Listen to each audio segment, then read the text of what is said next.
Parfums de Marly is one of the biggest niche houses out there, especially when it comes to men's fragrances. And today I'm going to be ranking 20 of the biggest Parfums de Marly fragrances for men from best to worst.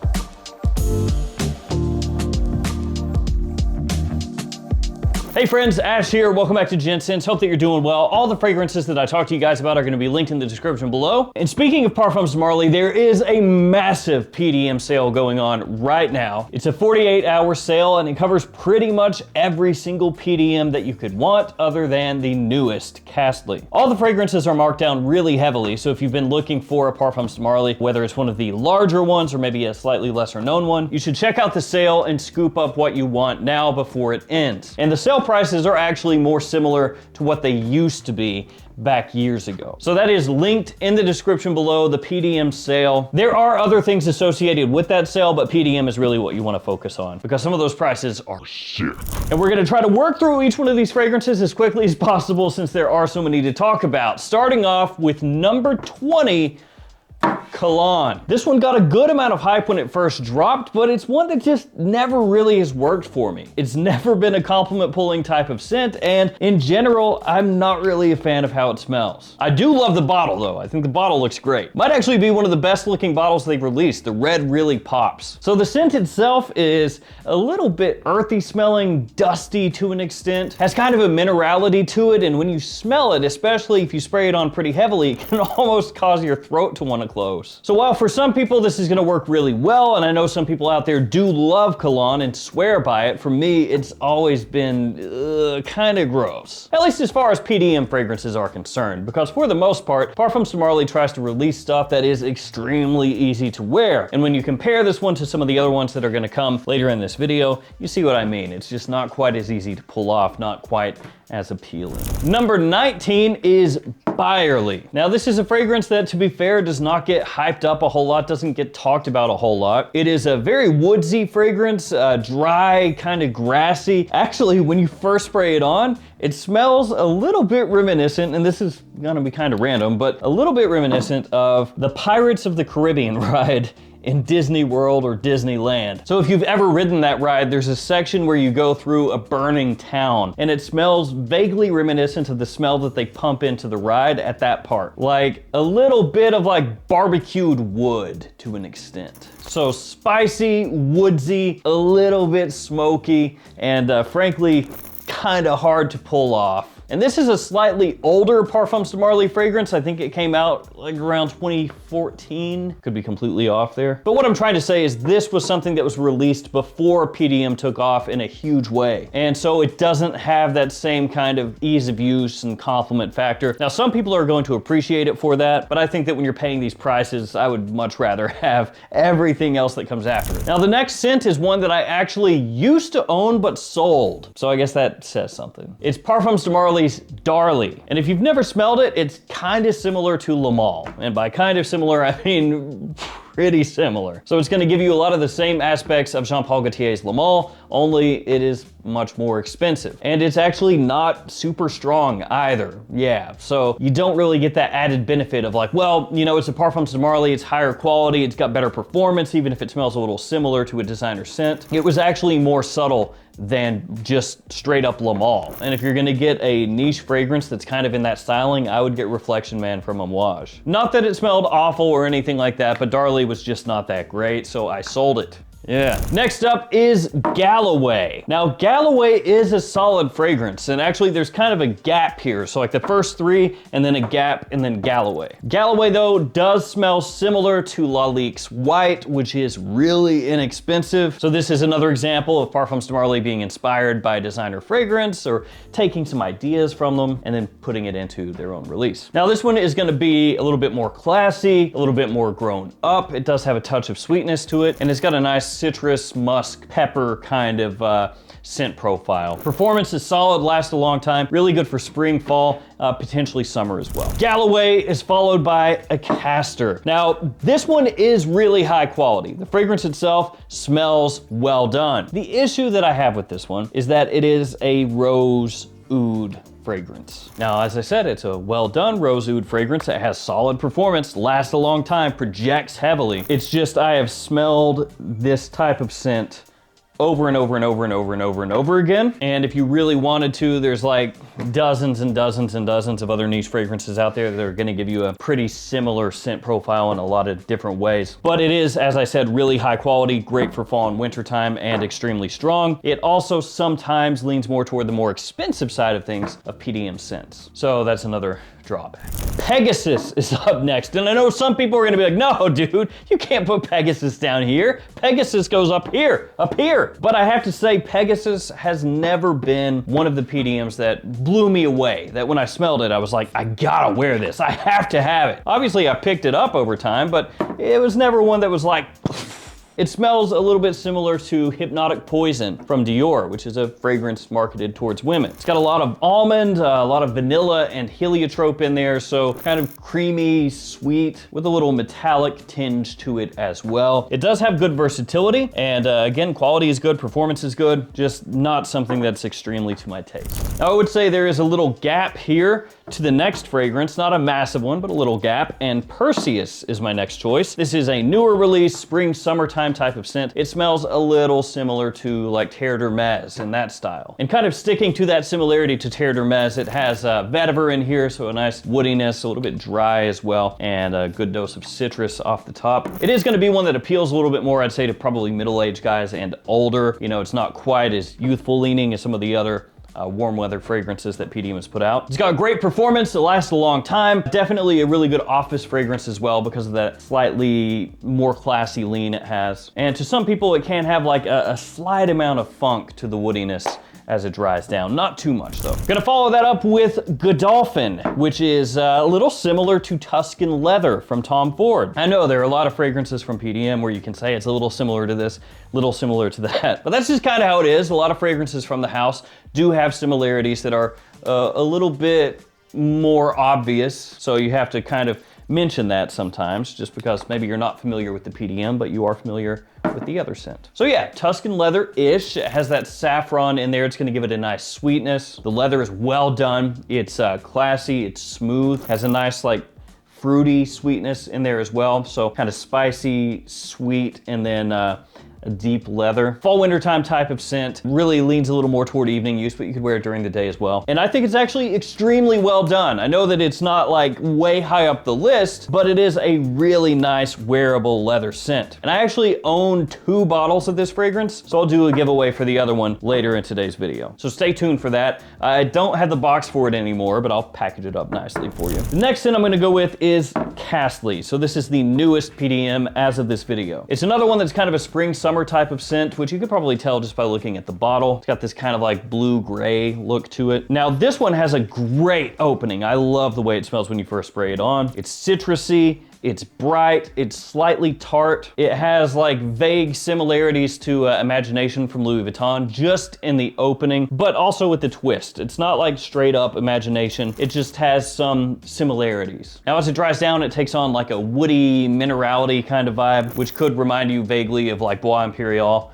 It's kind of somewhat in that style, but it's still doing its own thing at the same time. It's another one kind of like Perseus. It's not overly youthful. I would actually say it's another one that is like mid-20s and up probably, maybe even upper 20s and up. That being said, if you're a younger guy and you want to wear it, absolutely wear it. And if you're an older guy who wants to wear young fragrances, bubblegum sweet stuff, wear that too, who cares? Age is just a number and it's just a fragrance. So I do like this one. I think it is versatile, but it does not have quite as much of like the really attention-grabbing feel in the opening or the dry down compared to some of the other ones that are gonna come after it, which is why it's basically just kind of hanging out here in the middle. Better than some, worse than others. Next fragrance up is gonna be Greenlee. So this one, way sweeter than Castley. Obviously has some green notes in there, has apple, comes across slightly like syrupy sweet, but in a really fresh way. Great for spring, great for summer, really easy to wear, big compliment puller. And even though it is one slot above Castley, really these two,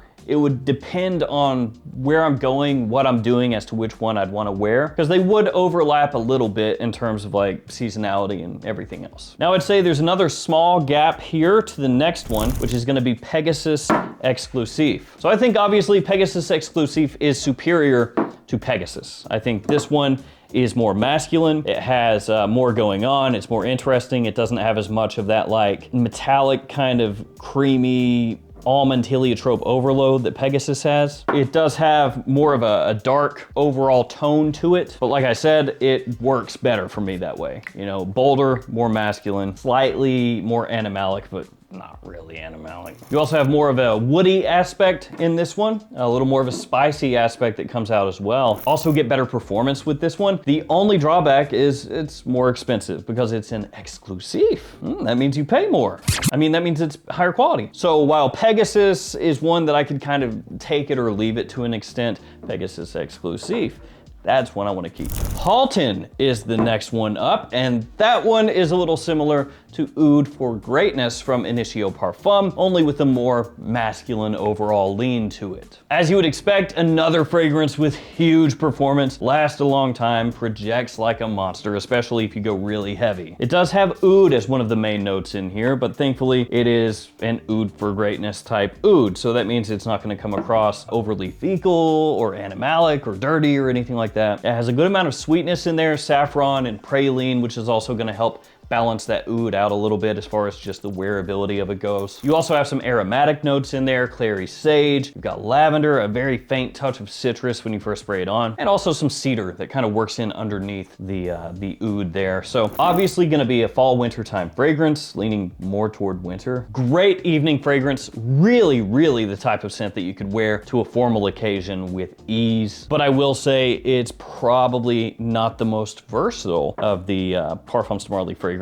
And maybe that holds it back ever so slightly compared to some of the other fall and wintertime big ones out there. Fall and wintertime big ones? Yeah. We're hopping next to Percival, which has some similarities to Abercrombie & Fitch Fierce or Mont Blanc Legend, or nowadays actually Mont Blanc Legend Blue, more specifically. So citrus, lavender, tonka, some spices in here as well. It is extremely easy to wear. Really, really, really versatile also. It's gonna be more spring-summer fragrance, but I think you could wear this during fall and winter also just because of how easy to wear it is. Compliment factor extremely high. The one drawback with this one would be that similarity to Legend Blue or Fierce. So it's not going to be the most hyper unique smell that you've ever smelled, but the quality is higher than those other fragrances, which you would expect. It's more expensive. The performance is better as well, which again you would expect, but it is. So it's really dependent on if that's okay with you. If you're okay with it smelling a little similar to those other designer scents, which are really popular fragrances, then this is something that you could wear whenever you want, and people are gonna love it. And there is something to be said for that for sure. And then another spring summertime fragrance, Sedley, which essentially makes Sedley, for me right now, the highest ranked of all the warm weather scents, which I did rank out 15 PDMs a little over a year ago. So it's kind of interesting to see how my opinion has changed on some of these and which ones have stayed the same. So Sedley's an interesting one because on one side you smell it and you go, yeah, fresh, nice, whatever. But then on the other side, you smell it and you go, but it is really addictive. And people love it. Like, people go crazy for this stuff. The performance is maybe not quite as loud as some of the other ones here, but it's good enough that it gets the job done. It'll last through the day. It's really refreshing. It's bright. Off the top, you've got citrus and mint, which smells awesome. As it dries down, you've got some typical masculine notes in there, lavender, geranium, rosemary, a nice modern woodsy blend, ambroxan, vetiver, stuff like that. And while some people could say, well, Sedley's a little generic smelling, fair enough, but this stuff, as I said, works. People love it. You can wear it whenever you want. And to be fair, it's not actually as close to another fragrance directly as like Percival is, or Halton is, or Pegasus is. So yeah, you gotta give it credit. All right, top 6 now, and number 6 is gonna be Wajan. It kind of hurts to put it there. I love the smell of this fragrance. I think it's fantastic. It does remind me a lot of like the holidays. It's got this very like spiced pie kind of smell to it. So like cinnamon and honey in there. It actually gets compared to Angel's Hair from By Kilian. So you could say, well, this came first, right? Yeah, except Hermes came out with this in 2004, which actually smells kind of similar to Wajan. So yeah, there is that. So this smells kind of between those two fragrances to an extent, but really, absolutely amazing. That little bit of a gourmand edge that it has, just top notch. Let's do the giveaway for the Godolphin really quickly. As I said, it is a standalone bottle. I've got 2 of these. I don't need both. I don't have the box for it anymore, so I'm gonna have to just bubble wrap this bad boy up for you. Well, not this one, the other one. But yeah, in order to be entered in the giveaway, if you would like to do so, just leave a comment down below. Let me know in the comment what your favorite Parfums de Marly is, I guess. If you've never smelled one, just say you've never smelled one. You don't have to have smelled one in order to be entered. It doesn't matter. Also, like the video and subscribe to the channel if you have not done so. I'll pick a winner and post it up on the post tab of the channel, and that'll be done at the same time as the winners of all the giveaways that have been done for this month. Number 5, Latent Exclusif. So Latent Exclusif, kind of the same idea behind this one as Pegasus Exclusif. Actually, this one came first as far as those Exclusif releases go. Take Latent, make it darker, make it more animalic, make it bolder. That's what this is. I do think it smells fantastic. It's got great performance. It's a big compliment puller, everything you would expect, everything you would want from a PDM Latent, I guess. But I do, with this one, lean a little bit more towards the original. So that one ends up in 5th. In 4th is Herod. And this is another one that pains me. This pains me a lot. Herod is one of the best tobacco fragrances in the niche realm as far as wearable, like everyday tobacco. So it's got cinnamon, of course, tobacco leaf, has osmanthus, interestingly enough, has vanilla, and also additional woody notes and kind of like an ambery feel as well. For a little period of time there, basically this got compared to like Tobacco Vanille. Like this was Parfums de Marly's version of Tobacco Vanille, and this was Parfums de Marly's version of Tuscan Leather, essentially. But as time has gone on, this one has kind of set itself apart a little bit, Herod. This one still gets compared more to Tuscan Leather, but Herod, people are like, nah, that's its own thing. So good. Number 3, Carlisle. So Carlisle, a little similar to Mystery Tobacco from Carolina Herrera or Red Tobacco from Mancera. I know, it's similar to 2 tobacco fragrances, and yet Carlisle does not officially have a tobacco note. But I mean, when you smell it, you could kind of stretch your imagination and be like, oh, okay. Yeah, it's a little tobacco-y, kind of. So officially, nutmeg, apple, tonka, patchouli, vanilla, rose, and saffron, some of the notes in here. It's dark, it's powerful, but at the same time classy. Perfect black tie event kind of fragrance, as long as you don't go crazy heavy.